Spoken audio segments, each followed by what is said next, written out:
Hello दोस्तों, max education में आप सभी का स्वागत है। यूपी लेखपाल यूपी पुलिस के लिए सामान्य ज्ञान जीके के बेहतरीन 25 क्वेश्चन के साथ फिर से हाजिर हैं और आज हमारा इस सीरीज का 7वां वीडियो है और बहुत ही बेहतरीन से इन क्वेश्चनों को हम लोग करने वाले हैं। बिल्कुल आपके सिलेबस के अनुसार ही इन क्वेश्चनों को सेट किया गया, जैसा कि आपके एग्जाम में क्वेश्चन बनेंगे। 25 प्रश्न होंगे। आप इनमें से कितना स्कोर करते हैं, अपना स्कोर लास्ट में हमें ज़रूर बताएं और ऐसे तमाम वीडियोज़ के लिए चैनल को सब्सक्राइब कर लें। आने वाली हर अपडेट के लिए नोटिफिकेशन बेल जरूर ऑन करें। पहला प्रश्न आपकी स्क्रीन पर बहुत ही नॉर्मल क्वेश्चन है। क्या कह रहा है? कह रहा किस नदी की सहायक नदी बांग्लादेश में पद्मा के नाम से जानी जाती है? झेलम, गंगा, ब्रह्मपुत्र या सिंधु?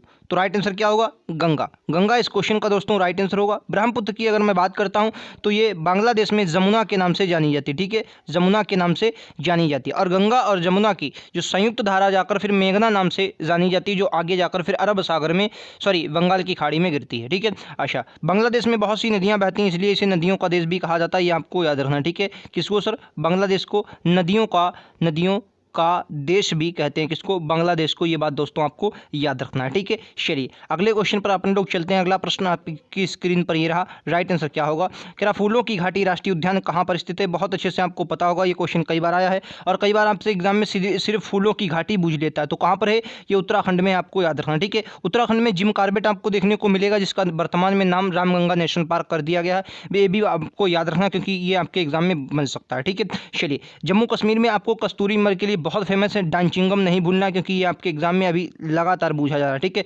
डांचिंगम। ठीक है, ये बहुत इंपॉर्टेंट है, आपको याद रखना है। चलो नेक्स्ट क्वेश्चन पर हम लोग चलते हैं। अगला प्रश्न आपकी स्क्रीन पर ये रहा। तेरा भारतीय संस्कृति का स्वर्ण युग किसे कहा जाता है? राजपूत काल को, गुप्त काल को, चोल काल को या मौर्य काल को? इस क्वेश्चन का राइट आंसर क्या होगा? बहुत ही बेहतरीन क्वेश्चनों के साथ एक पीडीएफ को दोस्तों तैयार किया गया। चैनल पर नए हैं तो चैनल को जरूर सब्सक्राइब करें, हमसे जरूर जुड़ें।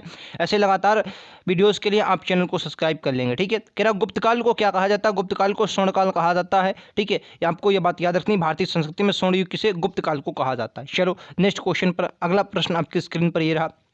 कह रहा संविधान सभा द्वारा संविधान कब पारित किया गया था? वेरी इंपॉर्टेंट क्वेश्चन है। इस क्वेश्चन का राइट आंसर क्या होगा आपको बताना है। तो दोस्तों आपको बहुत अच्छे से पता होगा, हम लोग पहले संविधान सभा की बात करते हैं। तो संविधान सभा को आपको पता होगा, कैबिनेट मिशन योजना की आधार पर संविधान सभा का गठन किया गया और कैबिनेट मिशन योजना आती है 1946 को और 1946 में हमारी संविधान सभा का गठन हुआ। ठीक है, संविधान सभा में आपको याद रखना, पहली जो इसकी मीटिंग हुई थी यानी कि पहली बैठक 9 दिसंबर 1946 को होती है। ये भी बहुत अच्छे से आपको याद रखना है, जो आपके एग्जाम में पूछी जाएगी। इसके जो अध्यक्ष थे वो डॉक्टर सच्चिदानंद सिन्हा थे, जिन्हें अस्थायी अध्यक्ष कहते हैं। दूसरी बैठक हमारी 11 दिसंबर 1940 को हुई थी, ये भी बात आपको याद रखनी है। और इसके जो अध्यक्ष थे वो डॉक्टर राजेंद्र प्रसाद, जिन्हें स्थायी अध्यक्ष कहा जाता है। क्लियर है? चलिए इस क्वेश्चन का राइट आंसर क्या होगा? 26 नवंबर 1949 को हमारा संविधान जो था संविधान सभा द्वारा पारित किया गया। ठीक है, और हमारे संविधान को 2 वर्ष 11 माह 18 दिन लगे, ये तो बात बहुत अच्छे से आपको पता होगी। चलिए नेक्स्ट क्वेश्चन पर अपन लोग चलते हैं। अगला क्वेश्चन कह रहा है कि भारत में पाए गए आरंभिक मानव के पुराने साक्ष्य कितने पुराने हैं? तो सबसे पहले आपको ये याद रखना कि अगर मानव का सबसे प्राचीनतम साक्ष्य पूछा जाए कहाँ मिला, तो आपको याद रखना नर्मदा नदी घाटी में मानव के सबसे पुराने साक्ष्य मिलते हैं। कहाँ? नर्मदा नदी घाटी में। ये बात आपको याद रखना है, जो आपके एग्जाम के लिए बहुत इंपॉर्टेंट हो जाती है, नर्मदा नदी घाटी में। तो राइट आंसर क्या होगा? 5 लाख वर्ष लगभग पुराने हैं। ऐसे क्वेश्चन आपके एग्जाम में बन सकते हैं। चलो नेक्स्ट क्वेश्चन कह रहे हैं कि भारत के 15वें वित्त आयोग के अध्यक्ष निम्नलिखित में से कौन है? शक्तिकांत दास, अरविंद पनगड़िया, वाई रेड्डी या एन.के. सिंह? क्या होगा इस क्वेश्चन का राइट आंसर? आपको बताना है। चलिए तो इस क्वेश्चन का राइट आंसर क्या होगा? दोस्तों सबसे पहले आपको ये याद रखना कि वित्त आयोग का आर्टिकल कितना है, तो क्या बोलेंगे? 280 वित्त आयोग का आर्टिकल है। ठीक है, वित्त आयोग का आर्टिकल कितना है? 280। अच्छा, पहले वित्त आयोग के अगर अध्यक्ष आपसे पूछा तो क्या बोलेंगे? के.सी. नियोगी जो थे वो पहले वित्त आयोग के अध्यक्ष थे। कौन सर? के.सी. नियोगी जी पहले वित्त आयोग के अध्यक्ष थे, याद रखेंगे। ठीक है, एन.के. सिंह जो है वो 15वें वित्त आयोग के अध्यक्ष हो जाएंगे। 15वें वित्त आयोग के अध्यक्ष 14वें के कौन हो जाएंगे? वाई रेड्डी, ये 14वें को हो जाएंगे। ठीक है, याद रखना, आपके एग्जाम में कई बार प्रश्न आया है। ठीक है, पहले भी पूछा है तो के.सी. नियोगी आपको याद है पहले वित्त आयोग के अध्यक्ष थे। 15वें वित्त आयोग के एन.के. सिंह है।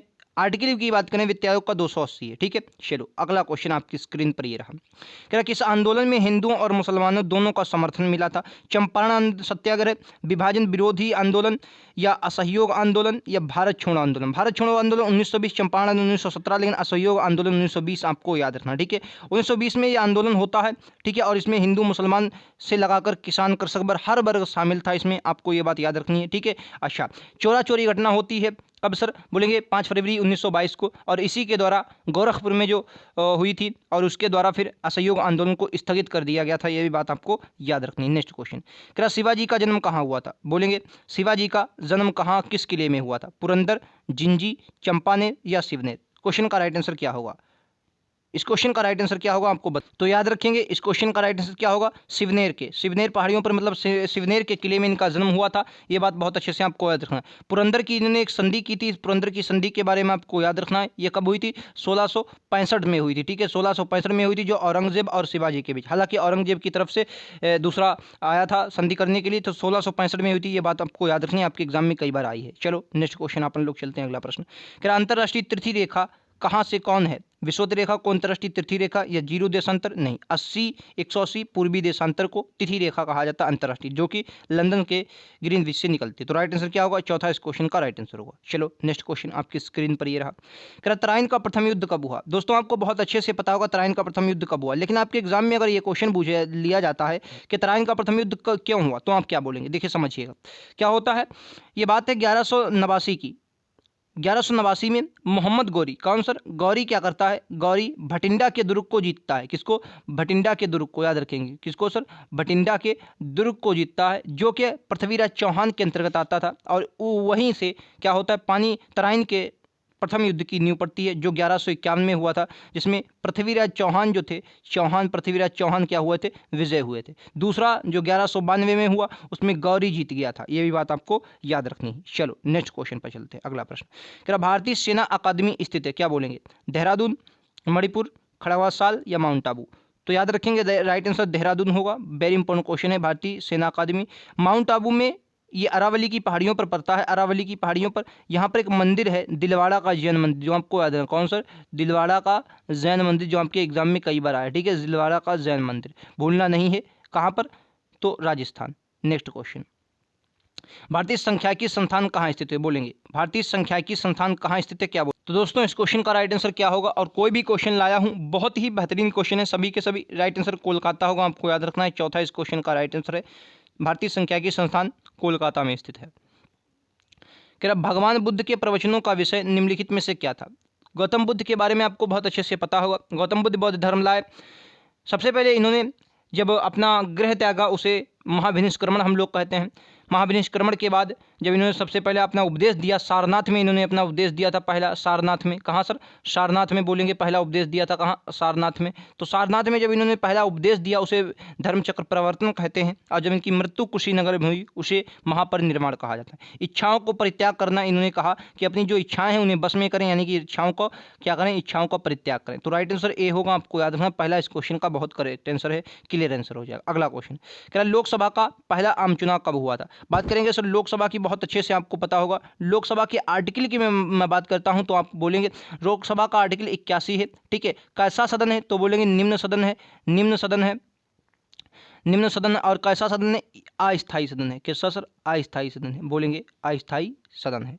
1952 में पहली बार चुनाव हुए थे लोकसभा के, याद रखेंगे 1952 में लोकसभा के पहले आम चुनाव हुए थे। ठीक है, चलो आर्टिकल 81 आपको याद रखना है, कई बार एग्जाम में सीधा पूछा गया है।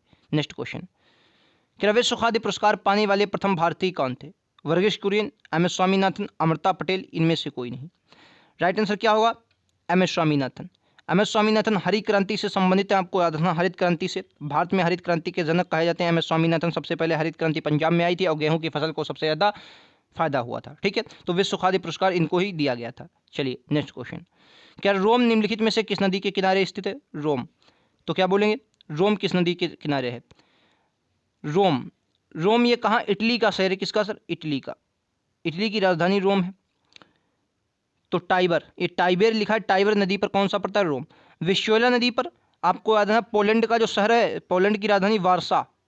वारसा, पोलैंड की राजधानी वारसा विस्योला नदी पर है। ठीक है, याद रखेंगे। चलिए, ये राइन लिखा है राइन नदी पर। राइन नदी जर्मनी में बहती है। कौन सी? राइन नदी। राइन नदी जो है जर्मनी में बहती है, आपको याद रखना है। कई बार एग्जाम में सीधा पूछा गया राइन नदी कहाँ बहती, तो क्या बोलेंगे? जर्मनी में। नेक्स्ट क्वेश्चन, क्या गांधी शांति, जो गांधी नोबेल शांति पुरस्कार 2020 किसे हुआ? गांधी नोबेल शांति पुरस्कार किसे प्राप्त हुआ, कौन सा, 2020 का। तो क्या बोलेंगे, कन्हैया त्रिपाठी को। कन्हैया त्रिपाठी को 2020 का नोबेल पुरस्कार मिला है, गांधी नोबेल पुरस्कार। तो राइट आंसर क्या होगा, तीसरा इस क्वेश्चन का राइट आंसर होगा। नेक्स्ट क्वेश्चन, अगला क्वेश्चन आपकी स्क्रीन पर ये रहा। कह रहा जलियांवाला बाग हत्याकांड कब हुआ था, सबको पता होगा कब हुआ था, लेकिन मोस्ट इंपोर्टेंट क्वेश्चन ये यहाँ से निकल आता है कि जलियांवाला बाग हत्याकांड कब हुआ था, तो कहेंगे 1919 में 13 अप्रैल। लेकिन एक बात याद रखेंगे, इसमें एक कमेटी का गठन हुआ था जिसे हंटर आयोग कहते हैं। वो आपके एग्जाम में हंटर कमेटी बहुत इंपॉर्टेंट है, तो आपके एग्जाम में बनती है, क्वेश्चन वहाँ से बनता है। तो याद रखेंगे उस क्वेश्चन का राइट आंसर हंटर कमेटी होगा, जो जलियांवाला बाग हत्याकांड के बाद बनी थी। ठीक है, चलिए बाकी और भी घटनाओं की मैं बात कर लेता हूँ। 1942 में आपको पता है इसमें क्रिप्स मिशन आया था, भारत क्रिप्स मिशन। ठीक है, आपको याद रखना क्रिप्स मिशन आया था, क्रिप्स मिशन। 1940 में अभी मैंने बताया कैबिनेट मिशन, संविधान सभा की क्या होती है, संविधान सभा का गठन होता है। 1928 में जो साइमन कमीशन था वो भारत आया था। गठन साइमन कमीशन 1927 में था, लेकिन भारत 1928 में आया था। क्लियर है, चलो नेक्स्ट क्वेश्चन कह रहा है। अभी एक करंट के क्वेश्चन हम 2-3 करते हैं, क्योंकि करंट आपके एग्जाम में पूछी आएगी, बहुत इंपॉर्टेंट क्वेश्चन है। कह रहा है अलमनेक ने 2022 संस्करण में विजडन के क्रिकेट ऑफ द ईयर में 5 खिलाड़ियों में से किस भारतीय गेंदबाज को नामित किया है। तो देखिए कुल कितने खिलाड़ी इसमें नामित हुए, 5 खिलाड़ी, जिसमें भारतीय कितने हैं, तो बोलेंगे 2 भारतीय हैं, जिसमें बॉलर के रूप में जसप्रीत बुमराह और एक रोहित शर्मा है। ठीक है, ये भी बात आपको याद रहे, कौन है, एक रोहित शर्मा है। ठीक है, रोहित शर्मा। तो ये 2 खिलाड़ी भारत के शामिल हुए, कुल कितने, 5 खिलाड़ी हुए हैं, 2 भारत के जसप्रीत बुमराह और रोहित शर्मा। ठीक है, क्रिकेट ऑफ द ईयर के 5 खिलाड़ी विजडन के। ठीक है, याद रखेंगे, ये प्रश्न कई बार आपके एग्जाम में ऐसे बनेंगे, ऐसे प्रश्न क्रिकेट से बनते हैं। ठीक है, तो इस प्रश्न को आने के चांसेस हैं आपके एग्जाम में।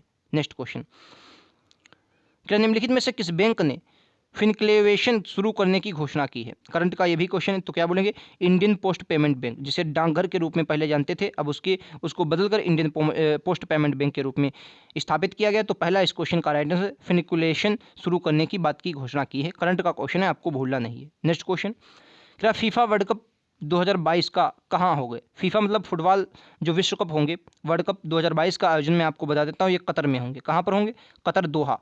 ठीक है, कतर दोहा में होंगे। तो राइट आंसर इसका ए होगा, जो आपके एग्जाम के लिए बहुत इंपॉर्टेंट है। नेक्स्ट क्वेश्चन पर चलते हैं। अगला प्रश्न आपकी स्क्रीन पर ये रहा, करंट का एक और बेहतरीन क्वेश्चन। क्या संघ लोक सेवा आयोग यूपीएससी के अध्यक्ष के रूप में किसे नियुक्त किया गया। तो क्या बोलेंगे, अभी हाल ही में डॉक्टर मनोज सोनी को नियुक्त किया गया यूपीएससी का अध्यक्ष, और ये गुजरात के रहने वाले। कहाँ के सर, ये भी आपके एग्जाम में बन सकता है क्वेश्चन, कहाँ के, गुजरात के रहने वाले हैं, आपको भूलना नहीं है। ये प्रश्न कई बार एग्जाम में ऐसे प्रश्न बनते हैं। ठीक है, और करंट का बेहतरीन प्रश्न है। नेक्स्ट क्वेश्चन, क्या आईसीसी क्रिकेट समिति ने सदस्य बोर्ड प्रतिनिधि के रूप में किसे नियुक्त किया है। देखिए जो करंट है वो स्पोर्ट की करंट का, मतलब एग्जामिनर स्पोर्ट की करंट ज़्यादा पूछता है एग्जाम में, तो आपको स्पोर्ट से रिलेटेड करंट जरूर पढ़ना है। तो राइट आंसर जैसा होगा। तो दोस्तों आपका स्कोर आज कितना रहा आप हमें ज़रूर बताएंगे, और ऐसे तमाम वीडियोज़ के लिए चैनल को सब्सक्राइब करें, और स्कोर आप ज़रूर लिखें कि आपने स्कोर कितना किया। बेहतरीन क्वेश्चन थे आपके एग्जाम की दृष्टि से, यूपी लेखपाल यूपी पुलिस में ऐसे क्वेश्चन आपको ज़रूर देखने को मिलेंगे। ठीक है, तो दोस्तों अपने इस वीडियो के बारे में राय ज़रूर दें, 2 शब्द लिखें, और वीडियो पसंद आए तो एक लाइक ज़रूर बनता है। ठीक है, मिलते हैं अगले वीडियोज़ में, आज के लिए इतना ही, थैंक यू।